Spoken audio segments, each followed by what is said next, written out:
Welcome. मैं हूं अनिल शर्मा, आप देख रहे हैं राज समाचार। मेरे साथ हैं दो कोरोना वॉरियर्स।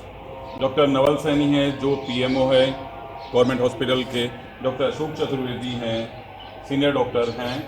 आप दोनों का स्वागत है सर। धन्यवाद। हमने सभी से बात करी, पुलिसकर्मियों से बात करी, पुलिस अधिकारियों से बात करी, प्रशासन के अधिकारियों से बात करी, सभी से बात करी। मैंने कहा चलो आपको इन लोगों से मिलाते हैं कि जब ये एंटर करते हैं एमबीबीएस में, तब शपथ लेते हैं कि हम लोगों के जीवन के लिए काम करेंगे। सर, आप दोनों का बहुत बहुत स्वागत है। इतनी बड़ी महामारी किस तरह फेस कर रहे हैं? नहीं, ये तो मेडिकल में जब आए थे मेडिकल फर्टिलिटी के हिसाब से, तो महामारी तो बहुत बड़ी है, वैश्विक महामारी घोषित कर रखा है। पर एज ए रूटीन के हिसाब से इसको हम डील कर रहे हैं। सुबह 6 बजे से लेकर रात को 12-1 तक का कोई समय नहीं है। पर जब हमने एमबीबीएस में एडमिशन लिया, जब मेडिकल की डिग्री पूरी की, तो एक शपथ ली कि आपके पास सब कुछ हो जाएगा, पर समय खुद का नहीं होगा, समय दूसरों के लिए होगा आपके पास। तो हम उसी शपथ के हिसाब से काम कर रहे हैं कि ये हमारा समय हमारा नहीं है, हमने ये दूसरों को लिए दे रखा है। इसलिए पूरे रात दिन लगे रहते हैं और उनसे हमको एनर्जी भी मिलती है कि हम दूसरों की सेवा कर रहे हैं, हमारी वजह से लोग ठीक हो रहे हैं और हमको सब धन्यवाद भी ज्ञापित कर रहे हैं।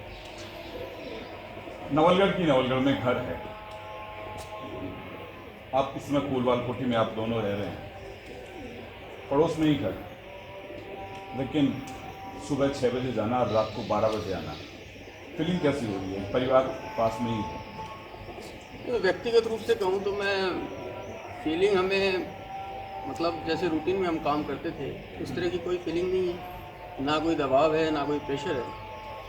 पर हम जैसे 24 आवर्स इसमें लगे हुए हैं तो कभी इस तरह की कोई फीलिंग आती नहीं कि हम कोई नौकरी कर रहे हैं। हमें ये लगता है कि हम उन लोगों के लिए काम कर रहे हैं उन लोगों के लिए काम कर रहे हैं, समाज के उन तबकों के लिए काम कर रहे हैं जो हमारी तरफ बहुत आशा भरी निगाहों से देख रहे हैं। तो एक अंदर से बहुत आनंद की अनुभूति होती है कि रोज़ यूँ रहता है कि चलो सुबह 8 बजे जाना है, 12 बजे तक ओपीडी करनी है, फिर घर जाएंगे, ये करेंगे, पर इस तरह की कोई फीलिंग नहीं है। मतलब अनिल जी, इतना अच्छा आनंद आता है ये काम करने में, और ना कोई घर की याद आती है ना कुछ और, बस काम करना है। सुबह गए, एडमिशन करना है, रिपोर्ट आ गई तो डिस्चार्ज करना है, ये करना है, वो करना है, बस यही सारी चर्चाएं चलती हैं और लगता है कि हम कुछ कर रहे हैं। रूटीन में हमें ऐसा लगता है कि चलो नौकरी कर रहे हैं, सुबह पेशेंट देख लिए, शाम को घर पे देख लिए, पर अब वाकई में ही लगता है कि हम कुछ कर रहे हैं।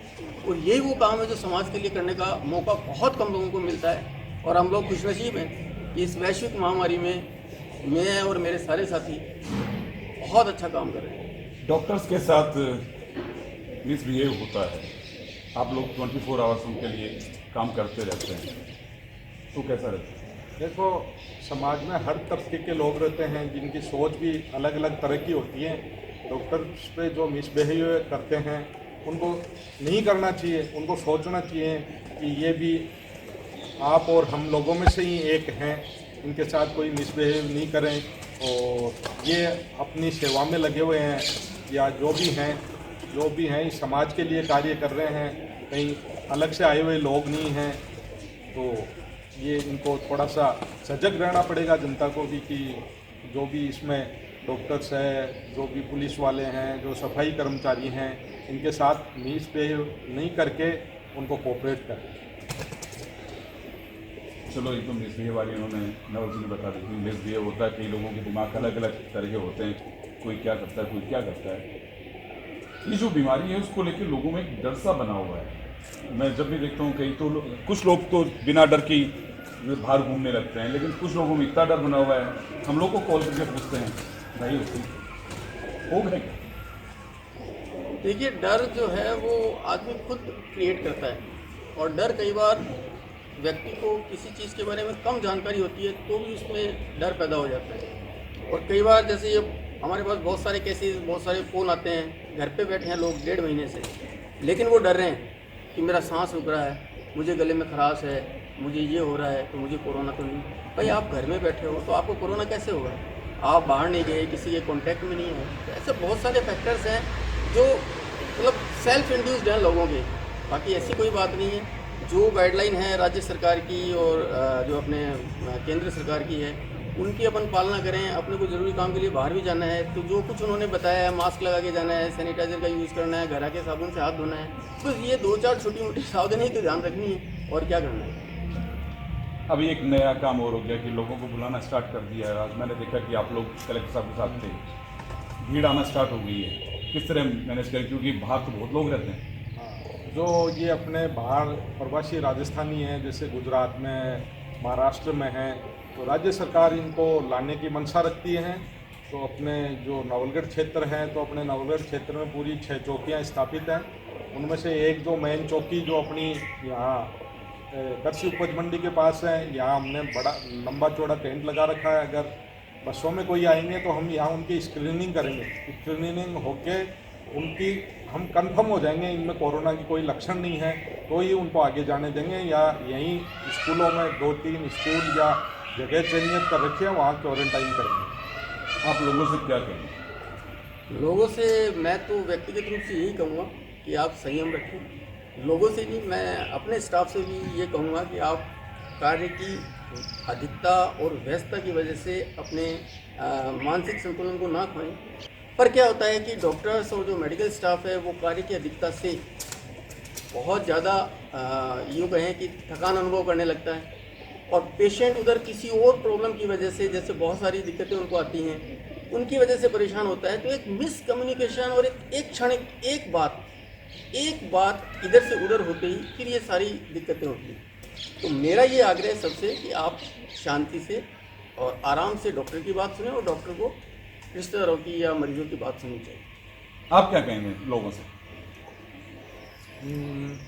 मैं सबसे यही कहूँगा कि ये जो कोरोना वैश्विक महामारी है ये हमारे हौसलों से ही आ रही, इसलिए सबको हौसला रख के इसका मुकाबला करना है।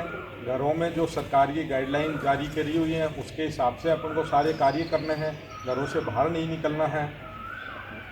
ये कहेंगे। अभी एक स्लोगन दिया नवलगढ़ विधायक ने।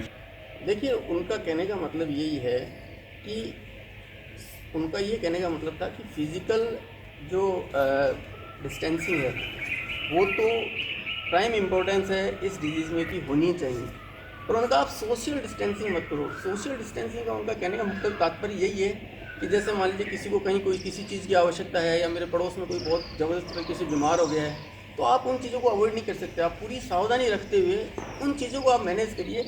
सोशल डिस्टेंसिंग आपको नहीं करनी, सब मिलके सब मिलके और भाईचारे से अपने को यानी सामाजिक दूरी नहीं होनी चाहिए, फिजिकल दूरियां होनी। इसकी सबसे बड़ी मिसाल तो अपने खुद विधायक साहब हैं डॉक्टर राजकुमार जी, जिन्होंने सबसे पहले ये कदम उठाया अपने ज़िले के अंदर। उन्होंने ही सबसे पहले इस सोशल डिस्टेंसिंग वाली दूरी को पाटने का काम किया। हाँ, सामाजिक दूरी पार्टी और फिजिकल डिस्टेंसिंग उन्होंने रखा। आपने सुना कि जो नवल जी ने, डॉक्टर अशोक चतुर्वेदी ने कहा है कि फिजिकल डिस्टेंसिंग जरूरी है। सोशल तो देखिए होना ही चाहिए, भाईचारा जब तक नहीं होगा, लेकिन वो थोड़ा दूरी बना करके। और ये दोनों और इनका पूरा स्टाफ, इनके जो साथी हैं, पूरे विश्व की बात कर रहा हूँ, पूरे जो लोग काम कर रहे हैं, किस तरह से लोगों की हेल्प कर रहे हैं। और देखिए ये दोनों का घर नवलगढ़ में ही है, लेकिन सुबह निकलते ही यहीं से स्कूल वाल कोठी से हॉस्पिटल जाते हैं, शाम रात को इसी कोठी में वापस आते हैं। और रात को कितने बजे आते हैं ये तो इनको खुद को नहीं मालूम। मैंने इनसे पर्सनली बात की थी, मैंने कहा आने का आपका जाने का मालूम होता है, आने का कब क्या बोला है। ये तो जब जिस तरह से पेशेंट्स होंगे, जिस तरह से लोग आएंगे, पेपर्स वर्क पूरा होगा, उसी हिसाब से ये पहुँचेंगे, क्योंकि इनकी जो मेहनत है वही लोगों को जीवन दे रही है। आपने इनकी बात सुनी और मुझे लगता है कि इन्होंने जो कहा वो आपने समझा भी होगा। नमस्कार।